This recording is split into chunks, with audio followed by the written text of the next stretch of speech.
بسم اللہ الرحمن الرحیم۔ لبیک لبیک لبیک یا رسول اللہ، تاجدار ختم نبوت زندہ باد زندہ باد۔ فیض آباد کے اندر بیٹھے مظاہرین پاکستان کے 22 کروڑ بلکہ دنیا بھر کے 1.5 ارب فرزندان اسلام کی نمائندگی کر رہے ہیں، ان کے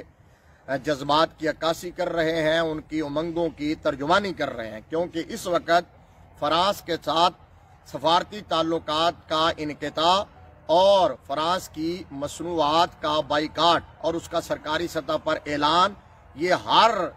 طبقے کا مطالبہ ہے، یہ ہر کلمہ گو کا مطالبہ ہے، اور اپنے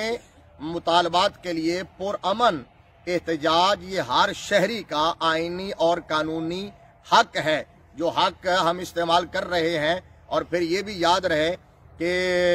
ٹی ایل پی جو ہے وہ گزشتہ الیکشن کے اندر تیسری بڑی سیاسی قوت بن کے ابھری ہے، اور عمران خان کیا اپنا اسلام آباد کے اندر دیا جانے والا 126 دن کا دھرنا بھول گئے ہیں؟ تو اگر سیاسی مقاصد کے لیے دھرنا دیا جا سکتا ہے تو دینی مقاصد کے لیے دھرنا کیوں نہیں دیا جا سکتا؟ لہٰذا ہم ٹی ایل پی کے مطالبات کی حمایت کرتے ہوئے اور ان کی آواز میں آواز ملاتے ہوئے نیشنل علماء کونسل پاکستان کی طرف سے یہ پرزور مطالبہ کر رہے ہیں کہ فیض آباد کے اندر بیٹھے مظاہرین کے مطالبات کو جلد از جلد تسلیم کیا جائے، اور فوری طور پر فرانس کے سفیر کو نکال کر اپنا سفیر واپس بلایا جائے، اور فرانسیسی مصنوعات کے بائیکاٹ کا سرکاری سطح پر اعلان کیا جائے۔ کسی قسم کا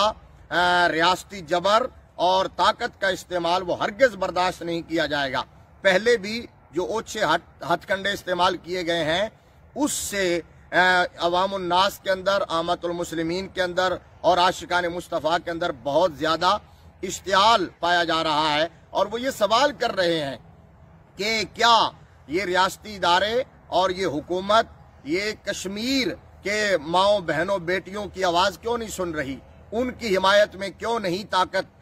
کا استعمال کر رہے، اور انڈیا کے خلاف کیوں نہیں طاقت کا استعمال کر رہے؟ یہ عاشقان رسول کا کیا قصور ہے؟ انہوں نے کیا مطالبہ کیا ہے؟ یہ اپنے نبی سے وفا کرنے کے لیے ہی تو نکلے ہیں، یہ ناموس رسالت کا پہرا دینے کے لیے نکلے ہیں، یہ عظمت اسلام اور عظمت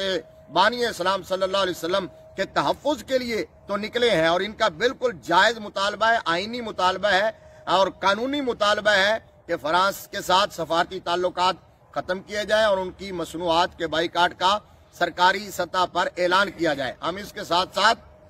یہ بھی حکومت سے مطالبہ کر رہے ہیں کہ اب تک جتنے پرامن کارکنان کو اور جتنے علماء کو، مشائخ کو، ائمہ مساجد کو اور خدام دین کو اریسٹ کیا گیا ہے، انہیں فوری طور پر رہا کیا جائے اور آئندہ گرفتاریاں بند کی جائیں۔ اور اس کے ساتھ ساتھ جو جڑواں شہروں کے عشاقان مصطفیٰ ہیں، پنڈی اور اسلام آباد کے، ان سے بھی ہم اپیل کر رہے ہیں کہ آپ انصار مدینہ والا کردار ادا کریں، اور اس وقت وہ مجاہدین، وہ عشاق، وہ فرزندان اسلام، وہ آقا علیہ الصلوۃ والسلام کے دیوانے جو فیض آباد کے اندر آپ کی نمائندگی کر رہے ہیں، امت کا قرض ادا کر رہے ہیں، پاکستان کے 22 کروڑ فرزندان اسلام کی طرف سے یہ فریضہ ادا کر رہے ہیں، تو آپ ان کے لیے گرم کپڑے، بستر اور کھانے پینے کی اشیاء باہم پہنچانے کی کوشش کریں۔ اللہ تبارک و تعالی اس ملک و قوم کا حامی و ناصر ہو۔ بتلا دو گستاخ نبی کو غیرت مسلم زندہ ہے، ان پر مر مٹنے کا جذبہ کل بھی تھا اور آج بھی ہے۔